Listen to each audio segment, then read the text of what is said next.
దేవుడిచ్చే జయానికి, దేవుడిచ్చే ఆశీర్వాదానికి, దేవుడిచ్చే సంతోషానికి, దేవుడిచ్చే సమాధానానికి మనుషులు ఎందుకు దూరం అయిపోతున్నారంటే రక్త సంబంధాన్ని తెంచుకుంటున్నారు.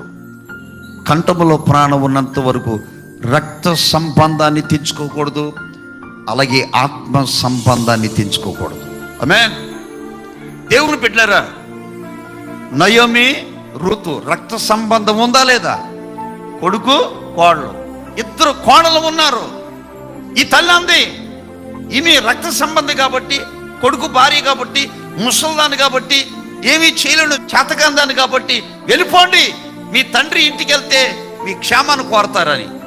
సరే, వార్ప మాత్రము ఈ ముసల్దానికి ఎవడు వండి పెడతాడు, ఎవడు బట్టలు ఉతుకుతారు, ఎవరు భోజనం పెడతారు, ఎవరు చూస్తారు, వెనక ముందు ఆలోచించకుండా రక్త సంబంధాన్ని తెచ్చుకుని అత్తగారిని వదులుకుని గడప దాటి బయటికి వెళ్ళిపోయింది. కానీ ఏమని పెట్టారా?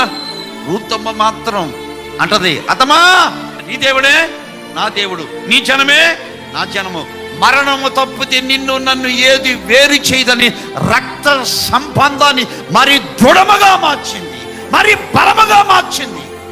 అందుకని దేవుడు అనుకున్నాడు, ఈ అమ్మాయికి నేను మోడు బారిపోయిన జీవితాన్ని చిగురింప చేస్తాను. భర్తను కోల్పోయిందా?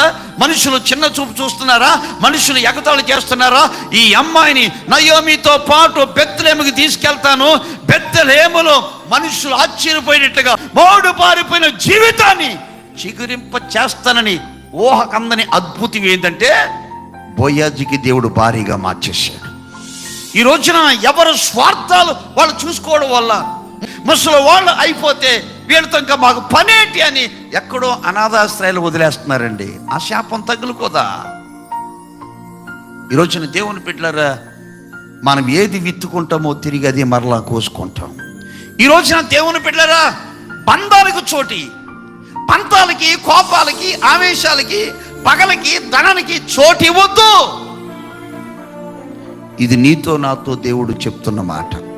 చేతుల పైకి గట్టిగా ఆమేన్ అందమ్మా. హల్లెలూయా.